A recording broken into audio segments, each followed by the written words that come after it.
hacking into your audio device. This is the Watch Dogs podcast. Hey guys, I'm Nick Schmidt, your community developer and your host for this very new episode of the Watch Dogs podcast. And I have the great pleasure to be joined here by some members of the design team for Watch Dogs. So I'll let you guys introduce yourselves. Hi, Danny Bélanger, lead game designer. Sébastien Galarno, lead level design director on the game world.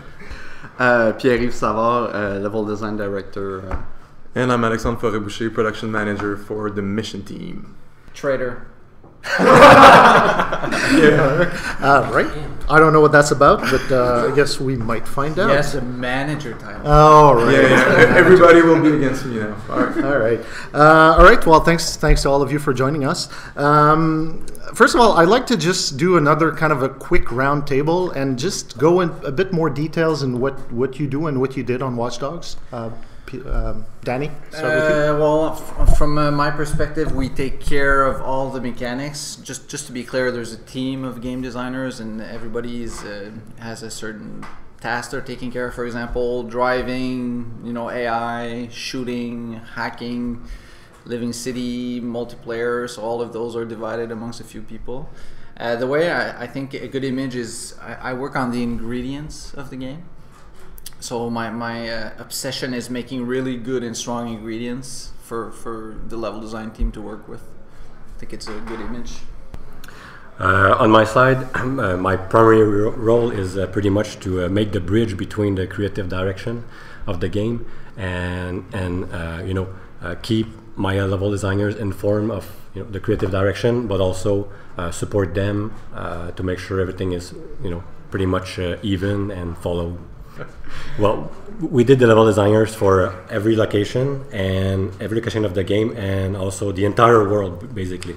So we designed not only the layout, but also the mountains. Everywhere there's gameplay, and even everywhere where there's less gameplay. We took reference pictures and everything, and we built the entire world. Pretty much built Chicago. Exactly. Yeah, built Chicago. Our team is building Chicago, the hacks, like all of those games. Our specific part was level design, so it was less graphical. Well, my role is I think I have a group of mission designer. I'm taking care of the mission team.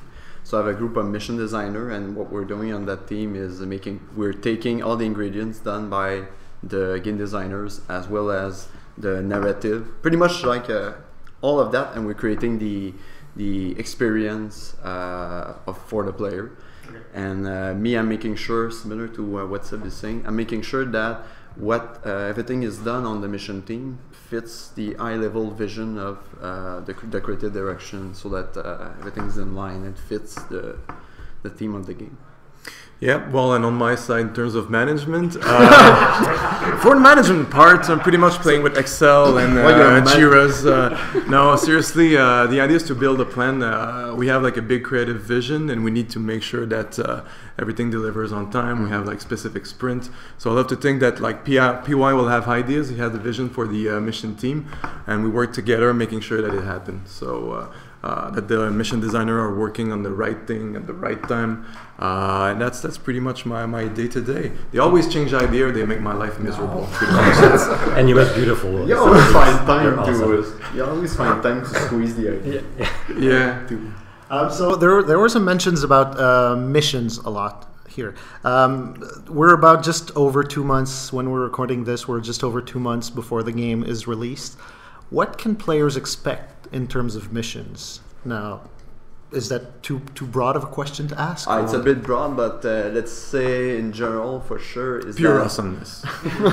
For sure. I mean, they have a blast. We make sure that the mission are varied. They have there's so much tool in the game that they can express themselves in the mission. Playing with the AI, with all the stuff. That's what they can expect. And just to add on that, there's a lot of types of missions we have. Like we have driving missions, we have combat missions, we have side activities that are mini games. Mm-hmm. So it's very, very varied, and it's mainly what you feel like doing. And there's also the story. Like I see a lot the LDs as directors. Like they direct the experience of the game.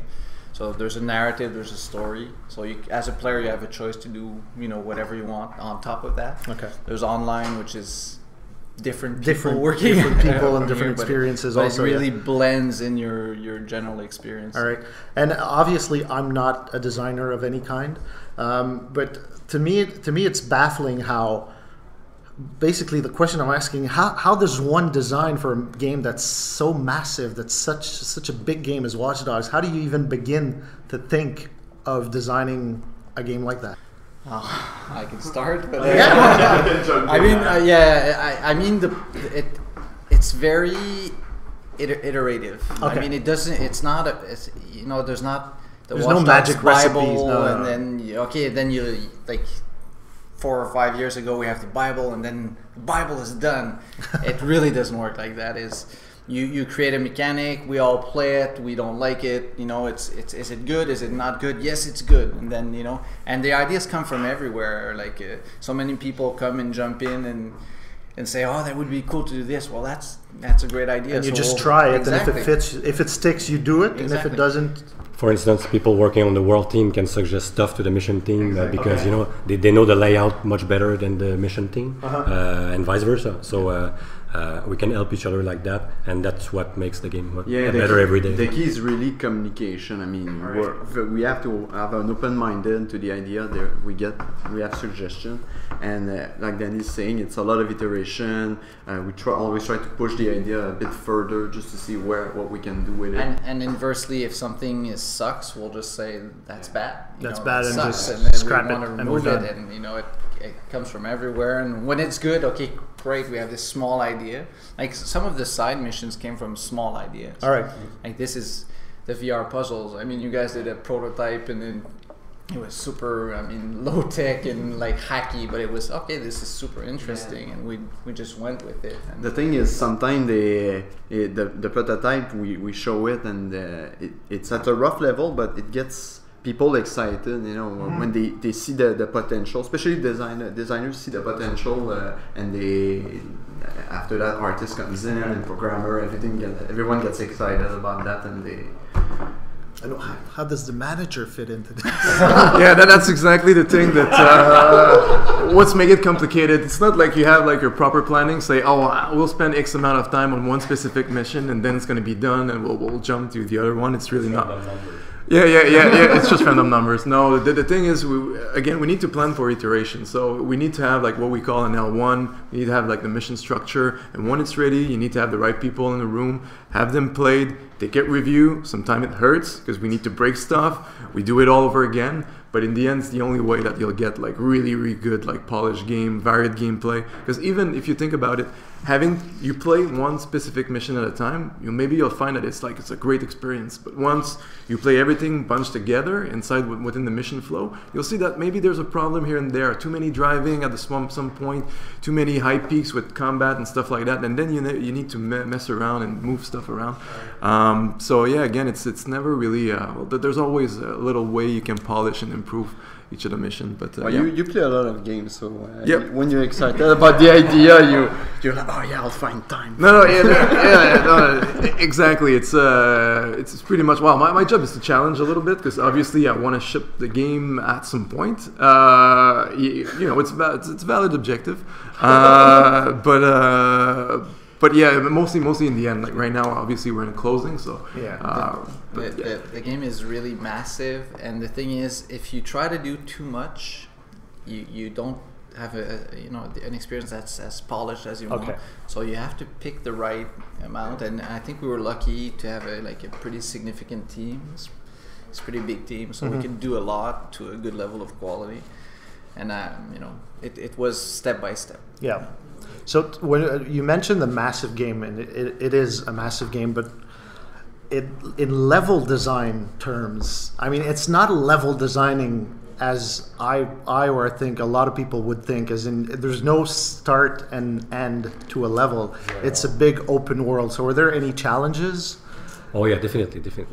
One of the biggest challenges we came to encounter was, we want to have the city as close as possible to the real Chicago, but at the same time, we want it to be fun because driving in real Chicago. Are you saying Chicago is not fun? It's super fun. It's super awesome. It's amazing. It's amazing. At least it's super gorgeous. That's it's a beautiful city, but it's quite flat in some areas, and we want the driving to be better than just flat driving. And we want to have some curves and jumps most of the time, but still at the same time we want to preserve what makes Chicago Chicago. So it was quite difficult. That was one of our biggest challenge.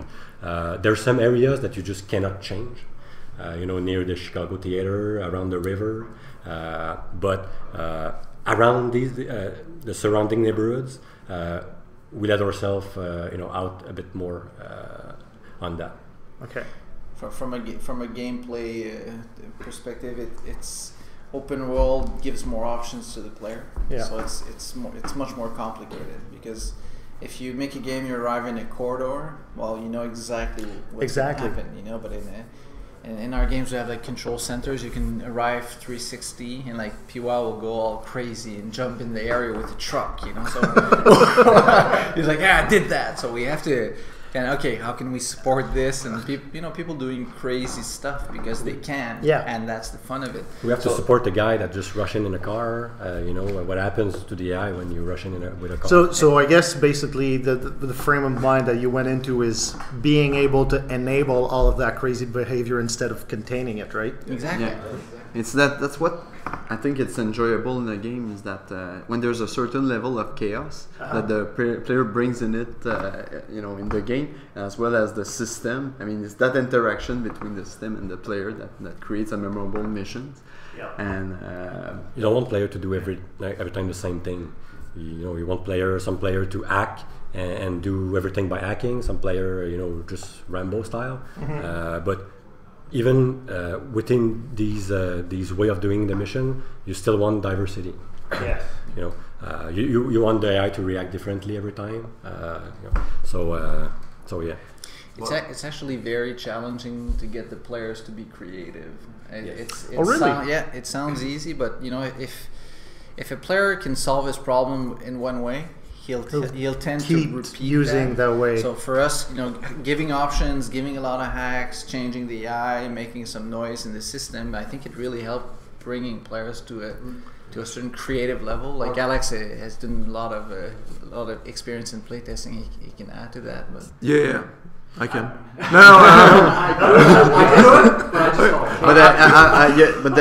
But you're right. I mean, even in missions, we need to find context in which the player will play the mission differently instead of just going Rambo style. Just yes, I'm gonna pick that gun. Just gonna ram with my car and just play.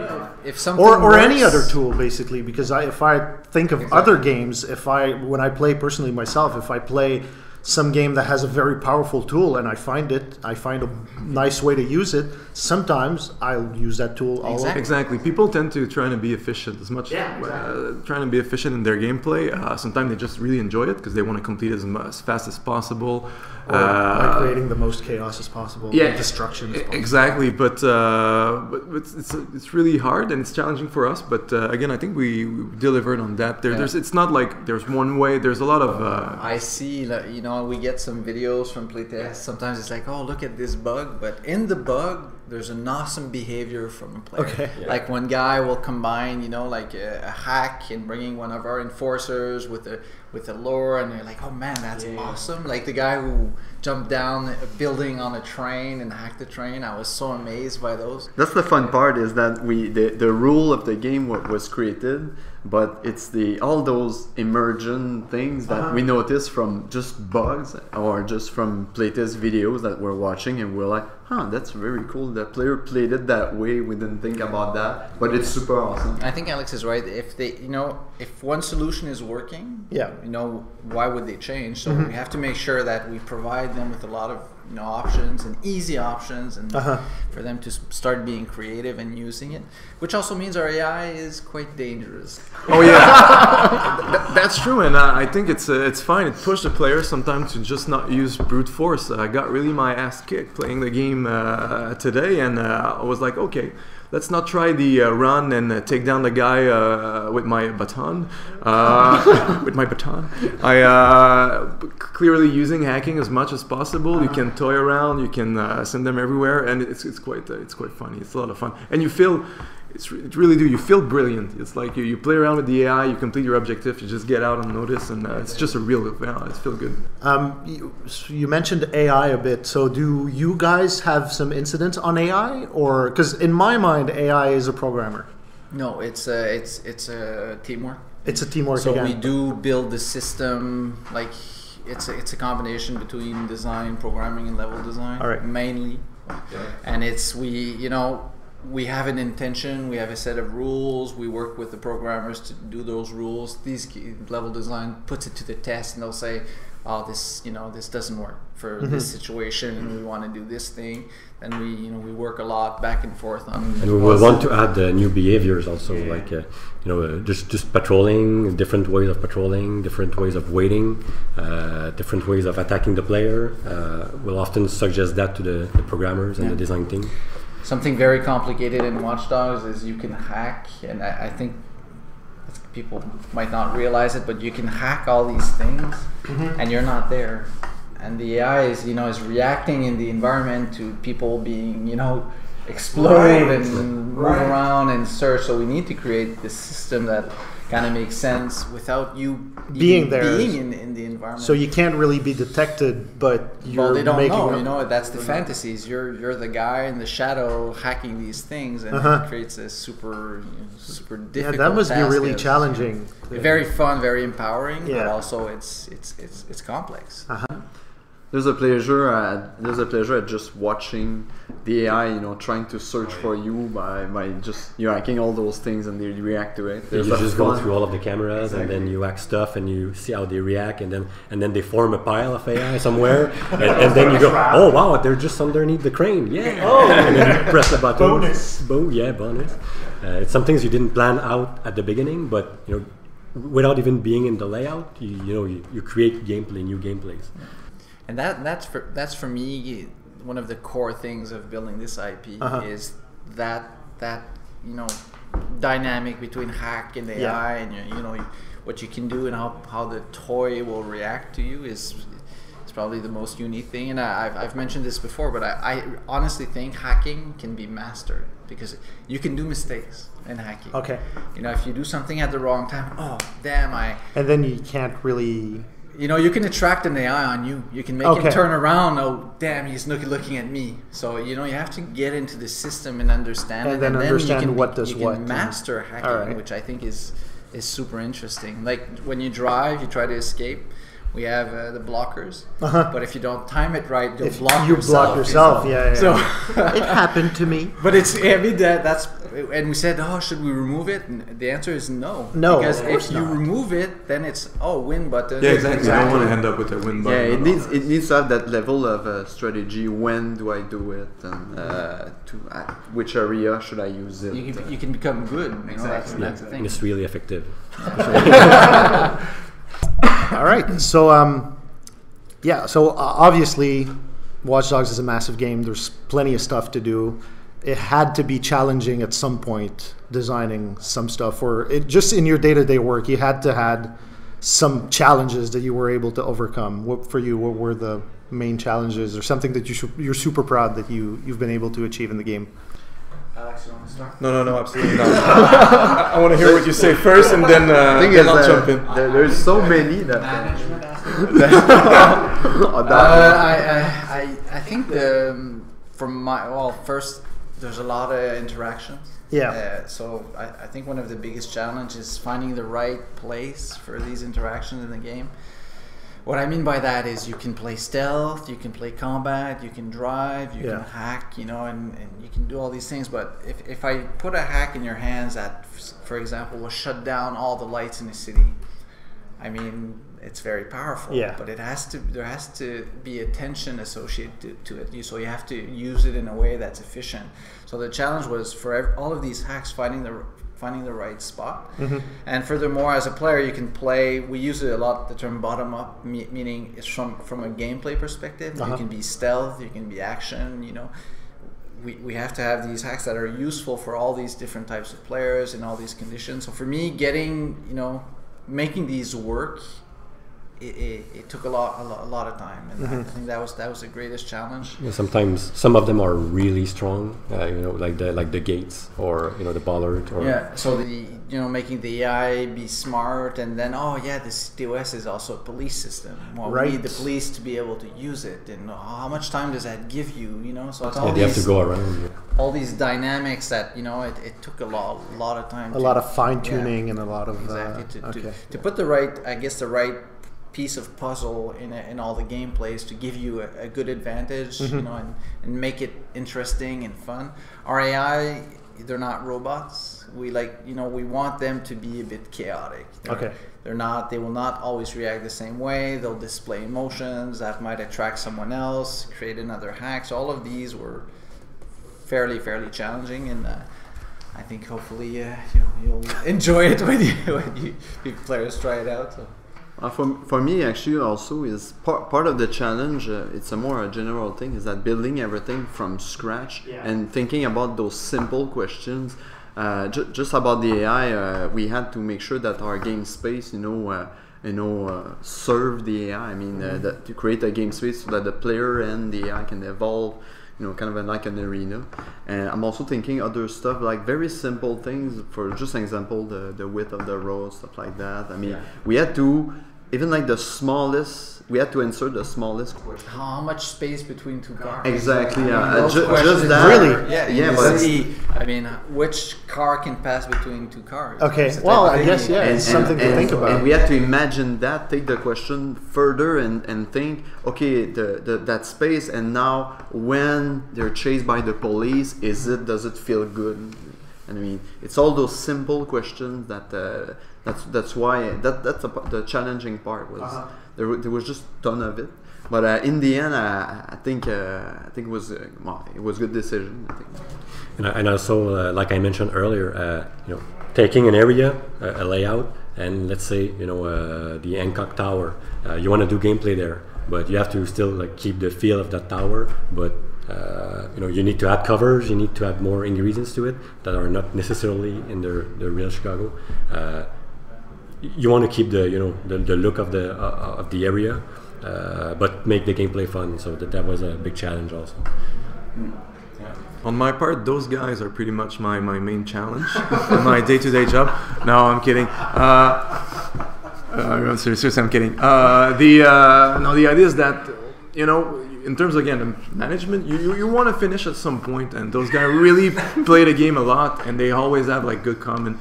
When Danny talked about changing some of the specific game design ingredient or changing some AI behavior, the mission team is always pretty much at the end of the line. So we'll finalize, we'll do the implementation, and we'll see how it fits.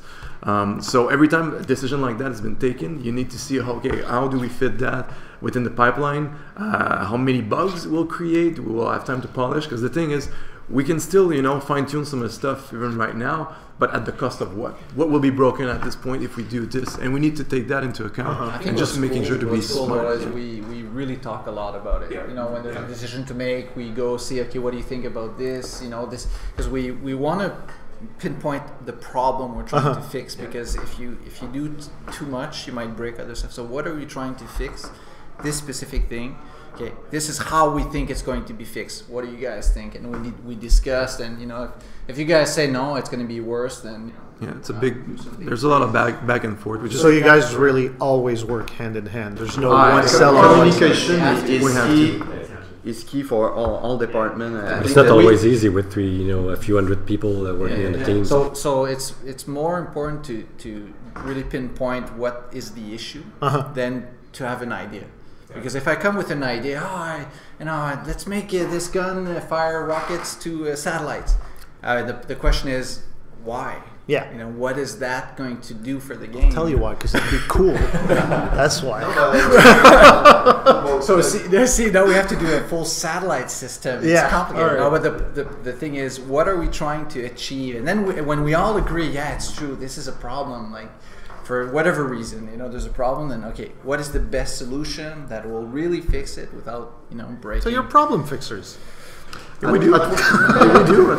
Sure. Well, we create then solve problems. Oh, Yeah, exactly. all right. You're right. You're a whole system by yourselves of problem creation and solving. Yeah, but he's totally right. Really the key is just to have like a constant good communication and making sure that we're finding the right solution. I mean, we did tons of playtests, so that just keep putting the game in the player's hand and see exactly what's going on. And sometimes, again, like Danny mentioned, a player will play in the way that we never knew would be possible, and then it creates issues. And it's like, okay, what do? We tend to be a bit reactive, saying like, okay, we'll do this or gives idea. Some people, it's funny. Some people will be blockers. Oh, let's prevent it. You know, but on our team, it's more let's support it. Let's support it. It makes sense. Like there's one guy who did a bike jump, and he didn't do a puzzle. You know, there was a puzzle to do, but he jumped with a bike and landed. Said, well, it works. It works. You know, why would this guy be punished? How many players? Often it's a lot easier to fix an issue by just supporting it. It's actually just a simpler solution, and it makes I think it makes the experience better. But it's a philosophy I think we have in the team is, you know, for example, it's more work to pull out my gun in a bar, in a shop. And it was a real discussion. Do we want to do that? Because it's real work. You know, we have all these new, but yes, you know, otherwise it's just artificial rules that for the player just bizarre. Like, why can I do this, you know, here? But it's a good question because it has a cost. It has time. It has people working on this. You know, we have to support the NPCs' reactions. Because the city have tons of people and you can react to what you're doing. Not just the AI and just there's the NPCs that basically the people you can profile. You know, they're neutral. They're not part of. But they will react. They will. They have to react to what the player is doing. I mean, and you guys have to think of how and what they will do. Well, for example, sometimes it's just natural. Is that what would I do if this happens? So they call the police. Okay, so they call the police. For example, in a gun shop, if you shoot at the guy, you know, the main clerk, like what happens?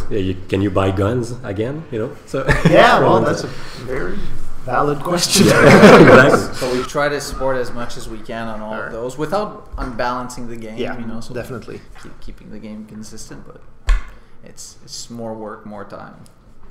We take the hit. But we've done it, and actually it pays off. Again, playing the game, and it's really felt alive. It felt really good. No, people will have fun playing Watch Dogs. That's for sure. All right. Well, so quick roundtable before we end this. Alex, what's your favorite way of playing the game and why? Again, I would say playing a bit stealth, using as much as possible the ingredient in the layout. So of course, when I'm playing, I open up my tech tree at first, trying to get all my skill point in the hacking part of the tech tree, so that my city is under control. Is at your fingertips. Yeah, exactly. And then really toying around with the AI and completing my objective without being seen. That's pretty much the way I play. Me, I'm actually I do stealth. I like to do some hacking. You know, I mess around with the AI until I hit my point of just taking my gun out and just creating the exact opposite. Massive chaos. I always get in with the best intentions of using the hacks. I like stealth, then chaos. PY always has the crazy stuff, like I jumped in the layout with a truck and then it exploded. He's like bored. See what happens with this. Yeah, but the thing with PY is actually most of the time he will record this playthrough and it's fun to watch because he's doing like crazy stuff. The focus moment with the IED exploding right in the middle in the air and. Bike accident. That was it. No, but I always try to I try not to break it, but I see where it can go, and often it's just like let's push go it to the limit, and I love that. Yeah, on my side, I throw grenades. I throw grenades. No, seriously, I really like explosive in the game. Goes boom, but what I like is that. When you throw grenades, if you throw them far enough, they won't notice you, but it will still explode. Because they don't know where it comes from all the time. Hot tip. So yeah, you can. Usually, I do that. I bring up a camera and then start hacking stuff and then just charge in. All right. I love it. And for you? I just You don't play I it. just drive around the city. Looking at the I respect the speed limits. He doesn't No, try. When there's too much traffic, I get- take the train. I get the most satisfaction, I think, out of the stealth. Yeah. So hacking, stealth. I mean, the action is cool when it happens, or when I'm in a bad mood or angry. But seriously, when I win by being smart and going around and using hack and distracts, I feel really empowered. So for me, that's the best way I found to play the game. All right. And when you're done being either smart or exposing everyone, you can always, for me right now, it's just going online and invading people and just like hacking their stuff, running around. That is so cool. Driving them crazy with the hacks. Like we have like a horsey rack. Oh, And yeah. then you hack at their game and you make this stuff move around like. It's just "God making damn." people paranoid. It makes it worse. Yeah, they think like they know that there's somebody's in the game, but they just don't know where he is, and you just mess around with them. No, it's really really fun. All right. Well, so you hear it, people. If ever you're playing Watch Dogs and there's someone just hacking the horsies around, it's probably a member of the team. All right. Thanks a lot, guys, for joining us for this podcast. That was super interesting. I hope you liked it. Thank you. All right. Thank you. And for you listening, if you have any questions or comments on this podcast or anything else Watch Dogs, just hit us up on Facebook, Twitter, and all the other social networks around. This has been Nick Schmidt with all members of the design team for Watch Dogs. Thanks a lot, guys. See you guys. Thank you. Thank you.